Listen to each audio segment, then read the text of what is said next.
Welcome back to Chair Shot Reality here on WrestleZone.com. I am Josh Eisenberg, and my slice of heaven, I like to call it paradise. This past Tuesday on SmackDown Live, you saw a subtraction and an addition, and this isn't even math class, folks, but Shane McMahon was added to the SmackDown Live Survivor Series team in place of Baron Corbin. My initial reaction was, huh?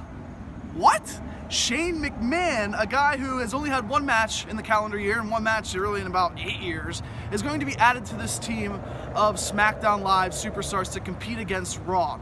My first thought was, I'm not sure, I don't understand it, but then I started to dissect it. I started to think about it a little bit more.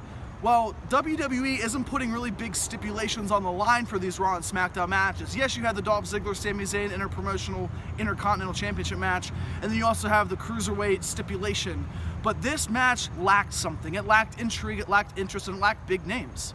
Why did it lack big names? Because SmackDown doesn't have John Cena right now on their team. SmackDown has really good superstars and has AJ Styles and Randy Orton and Bray Wyatt, but they don't have a wow factor. They don't have a wow factor like the Raw roster does with Kevin Owens and Roman Reigns and Seth Rollins and Chris Jericho and Big Braun Strowman.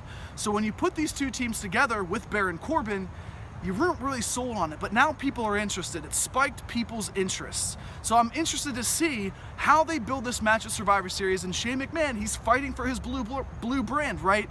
So will they let Shane McMahon be successful? Will he stand tall? Will he be the guy that makes SmackDown win over Raw? Well, that's going to remain to be seen, but I'm interested now than I was before. But you got to feel bad for Baron Corbin. If this is not an injury angle, why in the hell would you put him on the team only to take him away from the team a week later? So those are my thoughts. But guys, I want to toss it to you back in studio. Justin, Juice, is Shane McMahon being added means that SmackDown had no better option? Thank you, Josh. And that's an interesting question. Drew Springsteen rocking his Shane-O-Mac jersey. Yeah. Look at you. That only cost me $50. His big investment from WrestleMania. Dallas 32. treated me well. I'll It, take it. it did, in more ways than one. So Josh is asking, Shane on the team, Baron Corbin out. Does that mean that SmackDown has no better option? Why do you pull Baron Corbin out? I don't know. I thought Baron Corbin was a good option. I thought maybe he dominates and takes some guys out on Raw, makes them a case like Roman Reigns did a couple of years ago. But like I said to you off there, why is Shane in this match? There's nothing for him to jump off of. He's just defending. I don't know. I thought Baron Corbin fit because on the opposite side, too. correct me if I'm wrong, is Braun Strowman. Exactly. So I thought there was going to be a big. new. But there's going to be a big showdown between Right. the two, and now it's just 5 guys. I don't know. I can only assume that they added Shane because they felt that maybe it needed some. Actually, I'm not even gonna say that because they're not even. It doesn't even feel as big right now. Now, granted, it's only been a couple days. We haven't got another episode of SmackDown. I think a few things are interesting. One, the first full SmackDown that Shane's gonna have, and the last SmackDown Shane's gonna have to promote that he's on the team is the same SmackDown that his last opponent's going to be on, The Undertaker. Yeah. Now, I don't know what that means, and Josh and I are going to talk about The Undertaker later this weekend. That's a very interesting point. But it is. If you think about it, that is. Like, what? That's just, or maybe it's just irony. But there's that. The other thing, too, is maybe Survivor Series, maybe there's something that's going to happen. There's so many bodies involved that there's so much possibility for something with Shane to start brewing for a future match. Because you know he's going to have a match at one of the big upcoming ones, whether it's Rumble or Mania. It kind of seemed like maybe Brock Lesnar at one point was a possibility. Do you think? So what happens with Baron Corbin now that he's out of this match?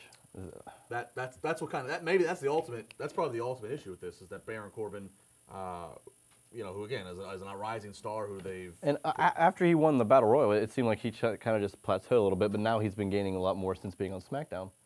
Again, we have another SmackDown to go unless something arises that we're not. Maybe they looked and said, "Look, we have this better opportunity." With Shane. For Shane to do this and for Corbin And to do we that. both thought that there was a big shot that Ellsworth would have got on the team, not Shane, of all people. He's still a mascot. He'll be there. Baron Corbin won't be there. He's still a mascot. Maybe Baron Corbin comes out and wipes out Ellsworth. I gotta say, great. And obviously, as I said, I don't like the 4-man commentary team, but I gotta say, JBL did a tremendous. I thought it was a great commentary. Ellsworth being compared. Why couldn't we get the San Diego Chicken, the Gobbledygook, or anybody else but James freaking Ellsworth? I love it. It's good stuff. Very good stuff. I mean, we'll do our Survivor Series predictions next week, obviously. But how much of a determining factor is Ellsworth going to be? He's going to get someone out, and maybe it's Jericho. Like he'll end up distracting someone. It has to be. There's no other reason he's going to be out there other than to distract someone else, to throw him off.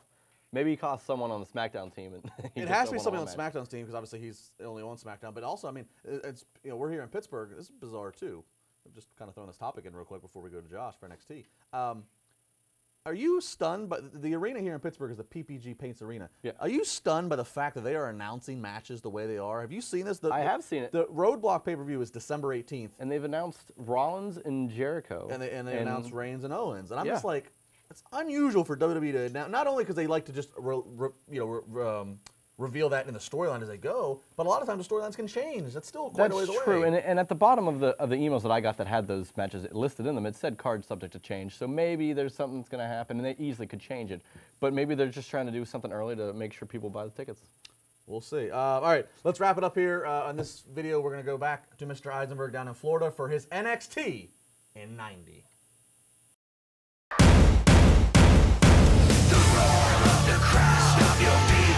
Thank you guys, it is now time for NXT in 90. The semifinals of the Dusty Rhodes Tag Team Classic took place, and you saw Johnny Gargano and Tommaso Ciampa come this close of advancing to the finals, only to be defeated thanks to a distraction from the Revival and a pickup win against the Authors of Pain. When you looked at Sanity versus TM61, you had this fresh, unique, interesting team of Sanity with Eric Young on the sidelines rooting on his boys, but it was TM61 picking up the win in a very exciting and athletic contest that pairs the Authors of Pain and TM61 in the finals of the Dusty Rhodes Classic that will take place in Toronto at NXT TakeOver. But you also saw a 2 out of 3 falls match announced for the Revival, defending their NXT Tag Team Championships against DIY, Ciampa, and Johnny Gargano. But the main event was a contract signing.